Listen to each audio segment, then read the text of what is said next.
Hello and welcome back to The Hatch. I'm Rosie Murphy. And I'm Sammy Roth. This is the podcast where we talk about Lost. Thank you for joining us again. Today we are talking about Season 1, Episode 9, Solitary. It's a Sayid episode. We've got an interview this week with Andrea Gabriel, who plays Nadia. Let's get going.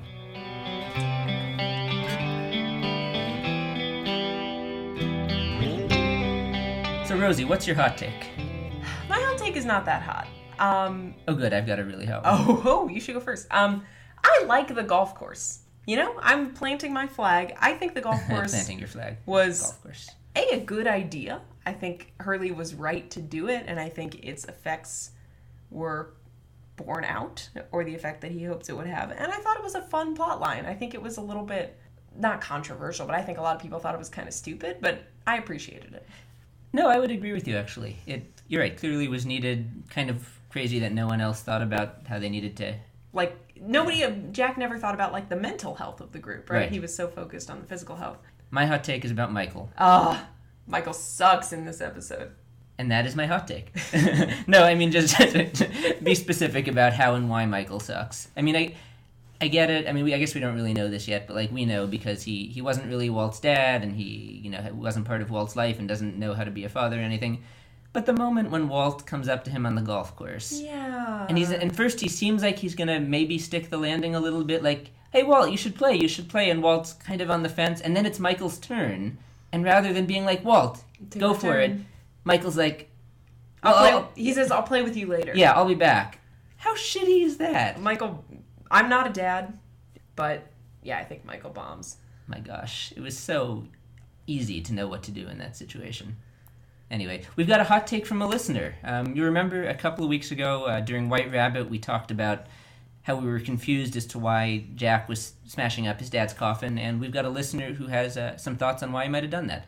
Hey, Rosie and Sammy. My name is Walton, and I really am enjoying your podcast. I actually think that you really hit your stride with the moth, and then you just continued it with confidence, man. I thought it was really terrific. I actually meant to call a while ago to talk about White Rabbit because when you had the discussion about why did Jack attack his father's coffin, and I totally understand that. I totally understood that moment because if you're into psychic energy, there's a thing called the odic force, and the odic force is the emotional trail that people leave on objects. And so that was kind of my take on it. I remember my grandmother died, and I was cleaning out her apartment, and I had this huge dining room table where all this horrible kind of family dysfunction had taken place. And I put the dining room table on my driveway, and then I took an axe and I beat the hell out of the dining room table, and it felt so good afterwards. So anyway, that's it. I look forward to more podcasts. I think you two are terrific. Bye-bye. Thank you so much, Walton. See you on Twitter. So let's get into the meat of this episode, which was about Sayid, right? Yes. Well, where to begin? We love Sayid so much. We do love we at the Hatch, big Sayid fans. I guess we begin on the beach, right? Where it opens with that beautiful shot of him just sitting on the beach and looking at Nadia's picture, and but then within 60 seconds he's doing shit and finding the rope and taking action. Yes, and moving into the forest. I had forgotten that Rousseau kind of tortured him. Well, I was thinking about this before we started talking. I don't know, it's really interesting that they keep asking each other questions about their own story. Like it's, Danielle really wants to know, who is Nadia? What did she write on this envelope? What happened to her? And Sayid doesn't want to talk about that. And he keeps asking her, Who's Alex? What happened to your team? And Alex, certainly she doesn't want to talk about. And so they each trying, and, with Danielle, I think it's, she's starved for human connection. Clearly. Yeah, as she acknowledges at the end, I'm not going to let you go. But for Sayid, at first I was reading it as just he's trying to connect with her because he thinks that she'll let him go if she sympathizes with him. Mm-hmm. But as the episode went on, it sort of started to feel more and more to me like he also had something invested in trying to learn who she was, and that there was something that was more important to him about that and about maybe connecting with her in some way. Like when he asks her, what is your name, your first name? There was just something that felt really personal and intimate to me about that. And I guess I'm having trouble putting my finger on it, but it does seem to me like Sayid is trying to find something in her as well that would maybe be helpful to him. Hey guys, quick note. We were listening back to our episode about solitary this week while we were editing, and Sammy made a crazy connection that we want to discuss. Oh, big expectations to meet there. This is going to sound, where I'm in a new apartment, this is going to sound a little bit different, but just so you know. It's not that crazy. We were thinking about, did we really get at the heart of what is happening between Sayid and Rousseau and what they're each trying to get out of the other?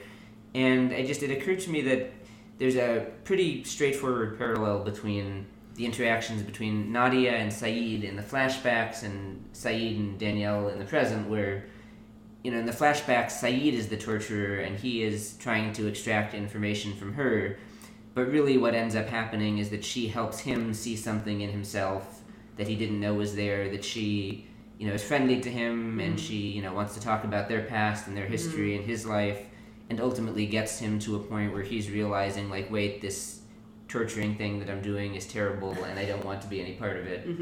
And, I need to get the hell out of here and get Nadia out of here. Right. Well, and of course he falls in love with her. And he falls in love with her. A whole other thing, but yes. That doesn't happen with Sayid and Rousseau, so it's not perfect. But, similarly, you have Sayid now in this situation where he is the torturer, or he is being tortured by Rousseau, and she's trying to extract information from him. And I think that he realizes that, he can help her here because he was helped in that situation by the person he was torturing, and he, as Nadia did, he can both help himself by getting through to Rousseau, and he's, I think, realizing, gee, she's in a really bad place right now too. I need to, what's best for me and what's best for her is for me to be sympathetic and for me to help her, resolve. Right, and to really make this personal connection, which we see in things like the music box that he fixes for her, and yeah, it is really reminiscent of Nadia asking Sayid about when they were kids and memories that she has from their childhood. And it is. So the ending, I had totally forgotten that they have that standoff in the woods. Yeah. Where Sayid's gun doesn't fire and Rousseau admits that she killed Robert, which is a twist. I'd forgotten how big a twist that was because you're just sitting there knowing that the whole time. Because you know at that point that Robert was her partner or boyfriend or whatever, and then you find out she had a child and you infer that Robert is, the father of this child, and that's a holy shit moment. Like, what happened to these people and what happened to her? Like, that's when I really got scared. I think, because initially when I heard about the sickness or whatever, I think I just felt like she was crazy. Yeah. And that was some euphemism. But,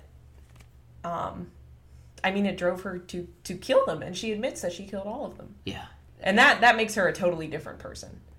It does, but then she still lets him go. She does let him go. Whatever. I think that's mostly due to Sayid's, clever talking. I think he talks himself out of that one. He does, but I also don't think he would have done that if they hadn't connected in the way they did during this episode. Okay. I think that is a little bit where it, comes home to at least be beneficial to Sayid, because I still think she kills him if she didn't know about Nadia, for instance. That's right, because when she's sort of maybe about to fire, he says, what Nadia's written on the picture. I'll see you in the next life, if not in this one. Or in this life, not the next one. I know I said that we should save this for the hindsight, but I'm just going to skip ahead to the hindsight. That's fine. The sickness is what ultimately infects Sayid and Claire at the end. It's the monster sickness, and I had totally forgotten that. And I had totally forgotten that they do the whole time travel flash episode where Jin shows up and you actually see Rousseau's team get dragged down by the monster, and then they get anyway. Ugh. It is Sayid who, however many years later, ends up with exactly what Rousseau said would happen. You're right, and he says in this episode, "I'm not sick." Yeah. Gosh. Oh, that was like a knife through the heart. Knowing that's what happens for him. And maybe, that almost makes me feel a little better about the way Sayid's character ends. Because at least it is full circle, and I've always felt that he kind of got screwed by that ending. But at least I should add a shout out here to our Twitter follower Michael Lucero, who, after we had the episode where we complained bitterly about Sayid's ending, tweeted at us with a reminder that he does ultimately save the people on the sub and sacrifices himself, which is fair. Which is a noble way to go, as Sayid should go.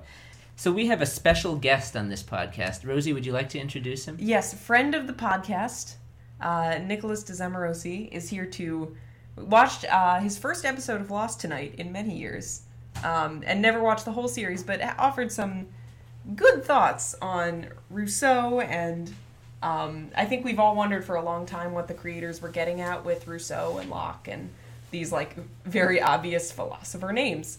So Nick has some... Nick is an expert on Rousseau, we should tell you. He knows everything, has read every word Rousseau has ever written. What Nick is a scholar of political science.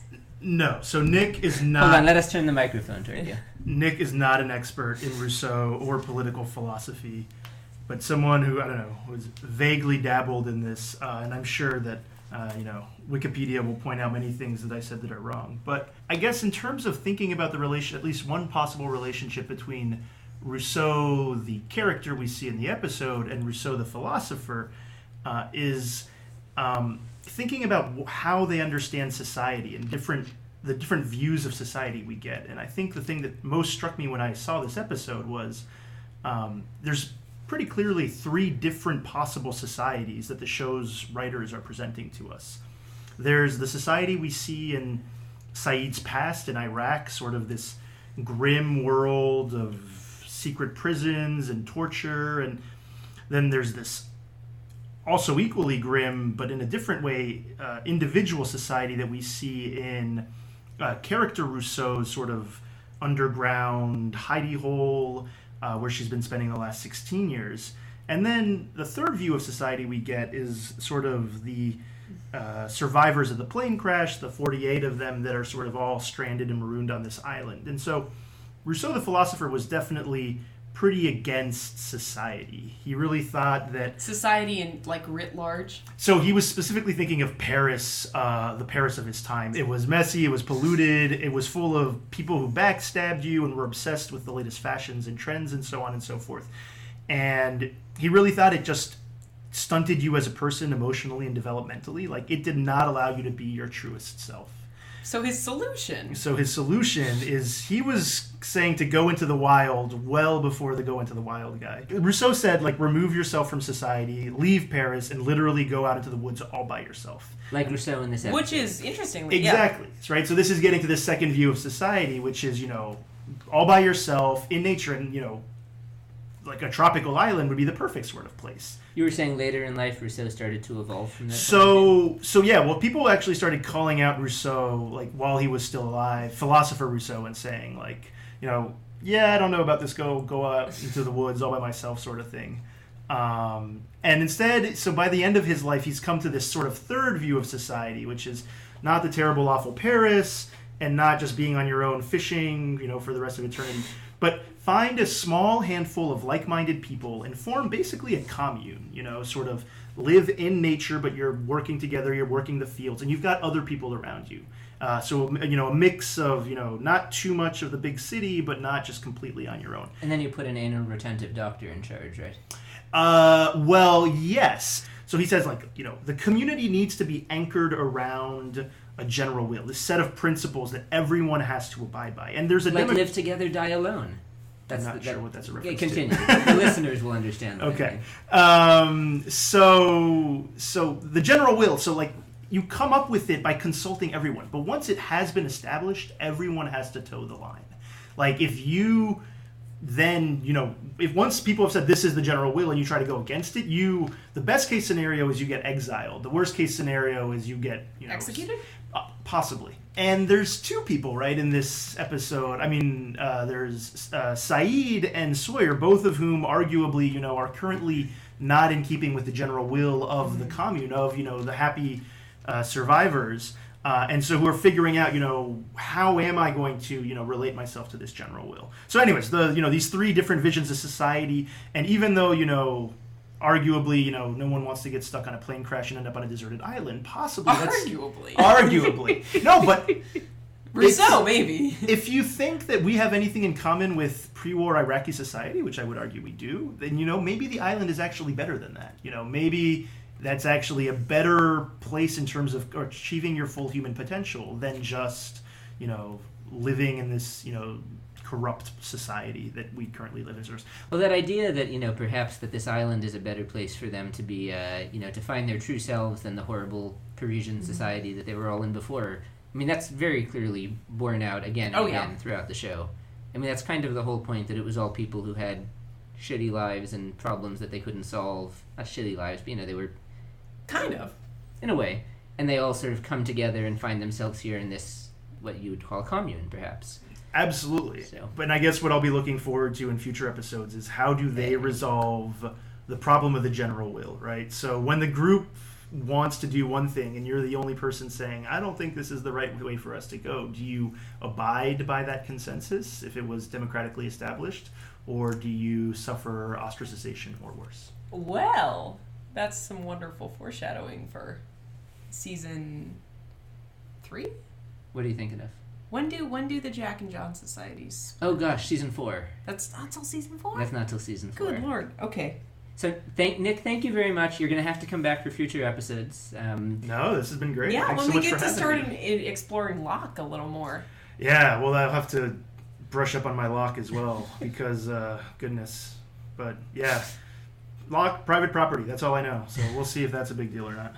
Our listeners, if any of you are political philosophers, amateur or professional, and have thoughts on what we just heard from friend of the podcast, Nick, give us a call, 9546-DHARMA. Let us know what you think. Yes.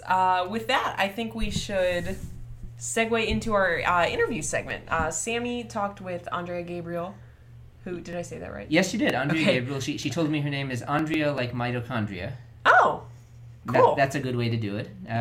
She plays Nadia. You saw her in this episode. Let's roll the tape.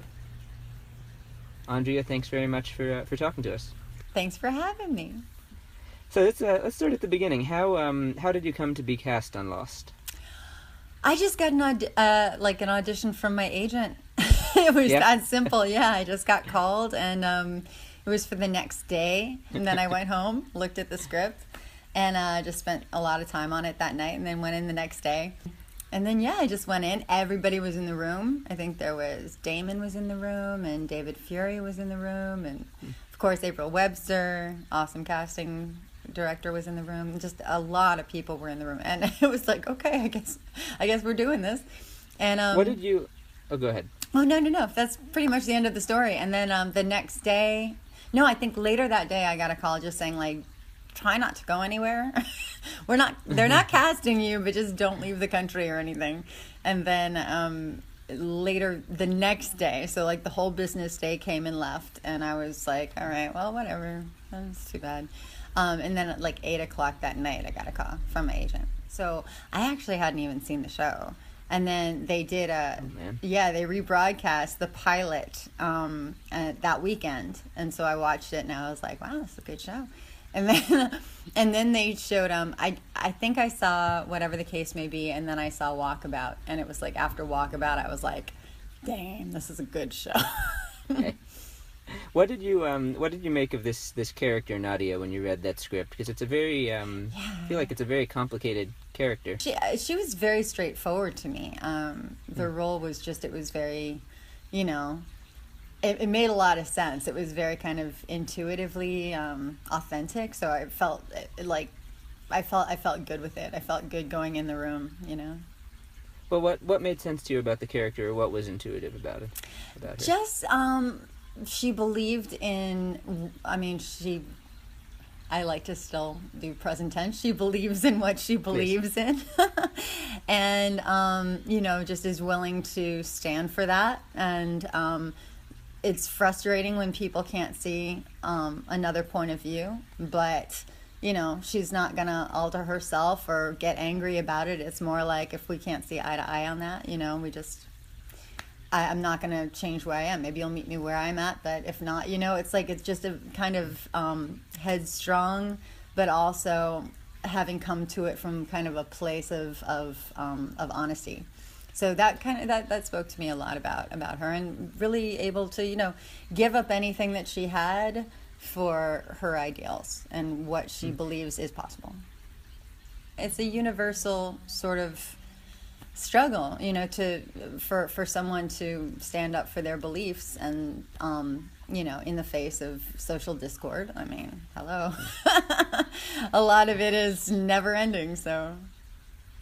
Yeah, no, that's it's funny. I hadn't thought about it that way. I was thinking so specifically about the specific circumstances of this character and of Sayid that I hadn't thought of it as so universal. But you're right; it's identifiable in that way. Yeah, yeah. One of the things that really struck me, because I was rewatching that first episode you were in, Solitary, and it's I just feel like that you've got a lot to communicate in a handful of scenes and not a ton of dialogue, and you have all this history with Naveen Andrews' character Sayid, and you have to sort of communicate that you're falling in love with him and he's falling in love with you over the course of a couple of interrogation scenes, basically. So how did you which is a different kind of love story. It's a different kind of love story. How did you prepare for that or approach that as an actor? Well, you really just the way to live it is to kind of wait to get on the set and then kind of have it unfold, have it happen, I knew who he was, actually, because I had seen some of his work, like, back in the day. So I knew kind of like, so what I do as an actor, if I am lucky enough to kind of have a beat on who the actor is I'm going to be working opposite, I'll look at some of his work, and I'll kind of like, I'll look at his eyes, I'll kind of like get like a feel for his vibe. And then by the time you get on set, it's just like, oh, hey, I know you, And then usually if you recognize somebody in that way, vibrationally and energetically, usually you'll find that actor will be like, oh yeah, I got you too. So it's kind of, you can start the relationship before you get on the set. And then once you get on the set, granted the guy is not, an a-hole, which, right. I've been lucky to work with some wonderful, wonderful people. So, if you get on set, it's like, oh, great, the work is like half done. Like, now we just get to play. Now we just get to do it. So they'll totally be enrolled, and they're like, great, let's go, So did you enjoy working with Naveen Andrews? He wasn't an a-hole? He was not an a-hole. No, he was wonderful. He's very generous, wonderful actor. And, the best actors really want the work to look good. They want the work to be good, It's not about them showboating or them having the best camera angles or them getting the most lines. I've actually so rarely worked with that kind of an actor. I know they exist, but I just hope I'm not, I don't manifest them. But okay. Most of the ones that I've worked with, they're incredibly present, and they really want to show the work and really, help you to give your best performance as well. Cool. So you show up on set, you already have this relationship with Naveen Andrews that he doesn't know about. Who knew? But then, and that's how I find it so interesting. I find it so interesting because so you have that episode, and then over the next couple of years, I went back and checked to see, and you basically sort of pop in once per year, and the first couple of times it's in other characters' flashbacks, and then eventually you're reunited. Nadia's reunited with Sayid after he gets off the island. So what was that like to? What kind of experience was that to sort of be a part of this show from beginning to end? Because you were really in every season, but to sort of be popping in once in a while and working with one or two actors and then popping back out, because I imagine that's got to be kind of weird. It was actually very exciting because at this point I was watching the show, so to be able to come in and work with other people on the show, it kind of felt like I was being given a very slow tour of the world of Lost, like one character at a time, and it was of course I wanted to get back to Sayid. I wanted to get back to Sayid and Nadia's story. I wanted that to continue, but it was also interesting to see the world that they were making for her. Where she had been, kind of piecing that together and figuring that out, and especially from the flashbacks that I wasn't even in. Like Greater Good and that kind of thing, and finding out, right. I guess I'm in California. Okay, cool. So it's really interesting to kind of watch your life piece itself together, and then like, has everyone who's watching your podcast, or have they seen the entire series, or? Yes, this is very geared towards people who know what's going to happen. Okay. So no need to worry about spoilers. Or I'm anything. paranoid. Yeah, after 10 years, we still don't have to do spoiler alerts, do we? But Oh, I hope not. I hope not. But then there was also me saying, oh, and I guess I'm dead. So there was that too. And then it's I guess I'm married to his brother. So it was very right, because you probably found that out in an episode you weren't even in, right? Because I wasn't they show even your in. funeral before. Yeah. I actually found out from some people that I knew who were in the crew, and I'm like, oh, that's So too you bad. had a little bit of warning before it aired, at least. Yes, I did. And there was something else. I think I had to sign a waiver for them to use my image again. So I was like, what's that about? What's going on? So I had no feeling that something was gonna. It was another Sayid-centric episode, at least. I just, it's like, how did I die? Right, and then you come back, I think, for a couple episodes, flashbacks to before when you died, because it's lost and everything jumps around and the time Right. Time travel is crazy. What did you think of the way they ended your character in the Sayid and Nadia story? Because it was, I don't know, to me it was kind of abrupt. Oh, yeah. I mean, I understand that they needed to wrap things up, and it was kind of the last episode. And are you talking about the finale, or are you talking about the end of our? I just mean in general that, I mean, as we've talked about, your character gets killed and in a car accident, and it's just very sudden, and that's sort of the end of Sayid and Nadia. Except in the alternate reality. But let's talk about the real reality first. The real reality. Yeah, it was a little bit I can't say that I really saw things linearly, because the hit and run happened before he and I had more real scenes together, real scenes with meat on them together. Right. Like in the alternate reality. So I kind of saw our entire storyline as kind of going in every direction. So yeah, linearly, it was extremely abrupt. But it didn't kind of end until the alternate reality. I would have I would have loved to see. I think the alternate reality sort of clarified that, and we're done. You know what I mean? Yeah. More than the death.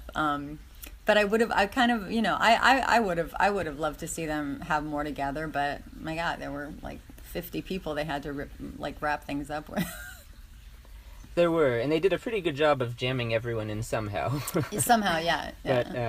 Somehow. I mean, I apologize if this is an unfair question, but were you at all disappointed that it was Shannon with Sayid in the church at the end and not Nadia? Of course. It's like you spend 6 years kind of every now and then inhabiting this person, and you're like, what? But I understand now. I can say, fairly, I understand the logic of having her in the church because of the entire island thing, and how he and I were sort of always kind of missing each other kind of thing. But of course I wanted to see them end up together. You know what I mean? Of course I did. You're rooting for the happy, the happy ending, at least for you. She could have had Boone. Did you have any favorite moments working on the show? Any scenes or episodes or interactions that stood out to you? I really did I loved Solitary. I loved the whole experience of it, of that first episode, because coming there at that point, it was the first season, and everyone was just very it was very fresh. No one knew how successful the show was, because I think when I flew out there, like I said, they had only aired Walkabout, so it was 3 episodes in, and wow. Yeah, and so when I came out there, everyone was just like, "Oh, our numbers look really good. I think we're doing really well," and I was like, "Yeah, you don't know, you guys are doing really, really, really good." And so it was very, everyone was just kind of in the jungle, making a TV show. Nobody had any kind of, it was a special moment to come in before the zeitgeist hit, and before everyone kind of more cast came in, and it was just very intimate and special. And this was Naveen's first flashback, so it was sort of like here's his story. So I felt very honored to be a part of that moment in time in the show. I think that at the end, what they're trying to say with the alternate is that this is where they all went after they died. Mm-hmm. And this is, everything was real before that. But certainly when you were filming that, they hadn't explained anything, and so I guess you guys were just all left to interpret it as you would and try to figure out what it meant, which, that's a challenge. Yeah, yeah. I mean, I was thinking that things had been different, like things, everyone's lives had been different. And people's interpersonal relationships had been different. Like the fact that Sayid and I still had a spark, even though I was married to his brother, means that there was an underlying, potentiality and underlying truth to what had actually happened in life.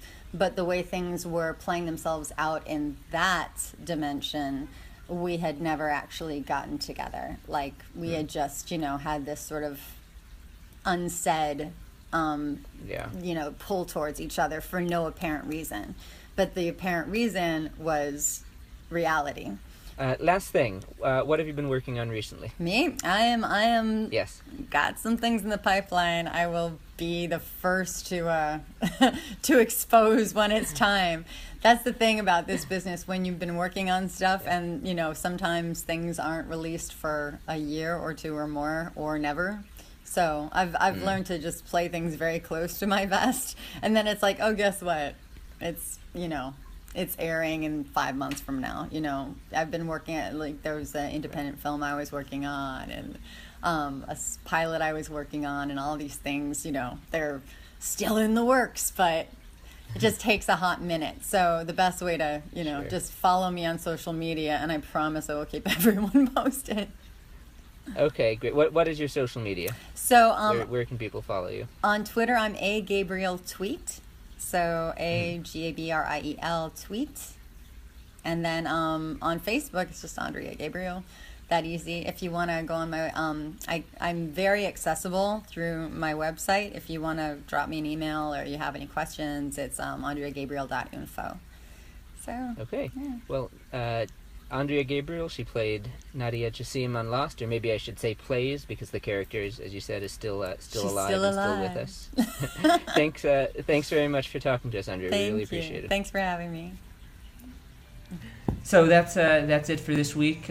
Please join us next week. We're going to be talking about Raised by Another, which is a Claire episode. We meet Richard Malkin, the psychic, and we've got an interview with William Maypother, who plays Ethan Rom, and that'll play out over the next couple of weeks. So it'll be fun. Yeah, I'm really looking forward to hearing that. As always, you can get in touch with us on the social media. Yeah, we are at facebook.com/thehatchpodcast, on Twitter @thehatchpodcast. You can call and leave us your hot take about the next episode or any previous episodes. Yes, 954-6-DHARMA. Leave us a voicemail. We'll play it on the show. Yes, if you are out of the U.S. and don't want to incur long-distance charges, you are able to send an audio file as a message to our Facebook page. If you just want to record yourself talking on your phone and send that as a file, that works too. That's about it. Our theme music is by Andy G. Cohen. Our cover art is by Danny Roth. We will talk to you next week. Namaste.